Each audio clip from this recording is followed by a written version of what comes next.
मुलांनो सांगा की. अरे काळजी वाटते रे तिची म्हणताना विचारतोय ना.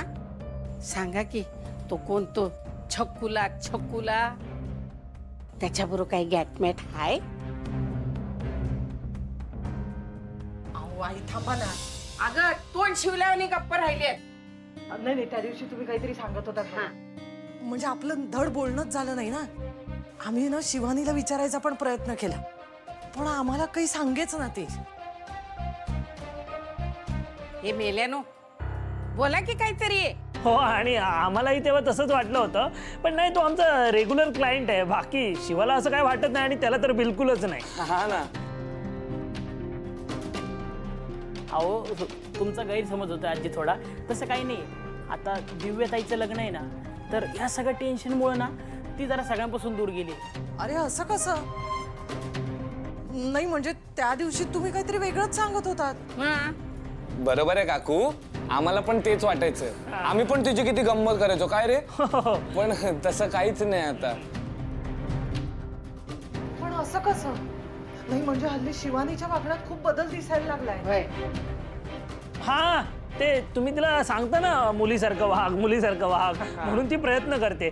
बाकी काही नाही, ती तुम्हाला खुश ठेवण्यासाठी. बाकी असं काहीच नाही. हा आजी. होय काय? हा वंदे बघितलंस ना.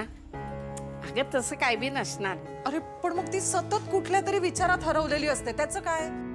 कामाचा विचार, आपल्या दिव्यताईच्या लग्नाचा विचार. हा हो हो हो हो. बरं तो मुलगा काय नाव त्याचं? छकुला.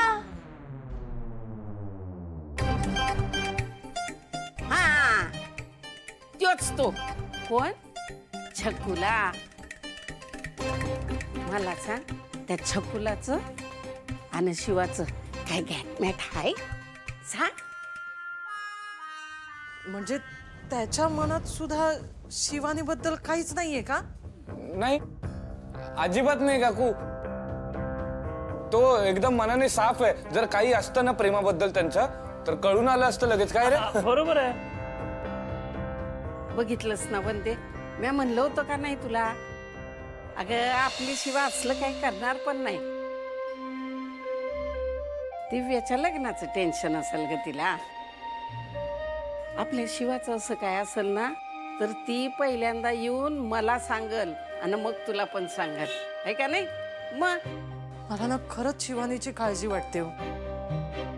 म्हणजे आधी मला असं वाटत होतं चला काही का असे ना तिने स्वतःसाठी एखादा मुलगा तरी बघितला ना, पण आता तेही नाही हो. सॉरी.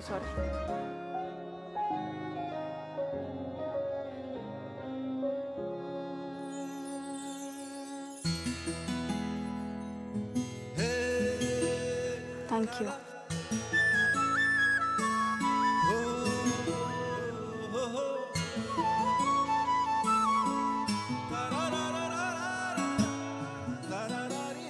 शिवा, एक मिनिट धर ना.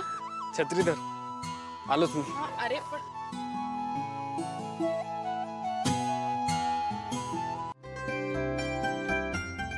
हा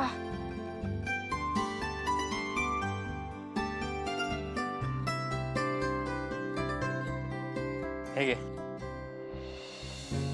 नाही नको राहू दे. अगं राहू दे काय, ज्यूस पी थोडासा. ऊन आहे केवढा बघ. अरे ते पाऊस पडून गेला म्हणून एवढं सगळं आहे, पण ठीक आहे. म्हणूनच जास्ती आहे, म्हणूनच पी. घे, हायड्रेट हो थोडीशी.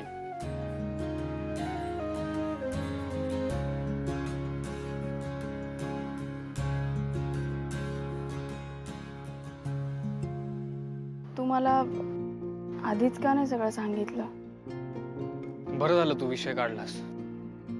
हे बघ शिवा, मला एक तर लक्षात नाही आलं की तुला हे असं सांगितलंच पाहिजे, आणि मी ओळख करून देणार होतो तुझी आणि दिव्याची. तुला आठवतंय त्या दिवशी पार्टीच्या दिवशी मी तुला म्हटलं होतं तुझ्यासाठी सरप्राईज आहे, कोणीतरी स्पेशल आहे, त्यांची ओळख करून द्यायची आहे. दिव्याच होती. मग तूच लवकर निघून गेलीस. मी तुझ्या मागे मागेही आलो, पण अप्पर तुला घेऊन गेला होता तोपर्यंत. सो ओळखही नाही होऊ शकली, आणि सगळं ते राहूनच गेलं. माझ्याही लक्षात नाही आलं. मी वेडा आहे. आय एम रिअली सॉरी यार शिवा. अरे बरं ठीक आहे. मला नाही राग वगैरे नाही आला, फक्त थोडं वाईट वाटलं. मला माहितीये तुला वाईट वाटलं म्हणूनच आय एम व्हेरी सॉरी. मला प्लीज माफ कर ना यार. तू का चिडलीस एवढी? नाही, खरं तर मलाही कळत नव्हतं. त्यात मी तुम्हा दोघांना असं सगळं बघितलं आणि मी शॉकच झाले. आणि ती ती माझी बहीण दिव्या. काय? मला कळलं नाही. मी याला सांगावं का की दिव्या माझी बहीण आहे?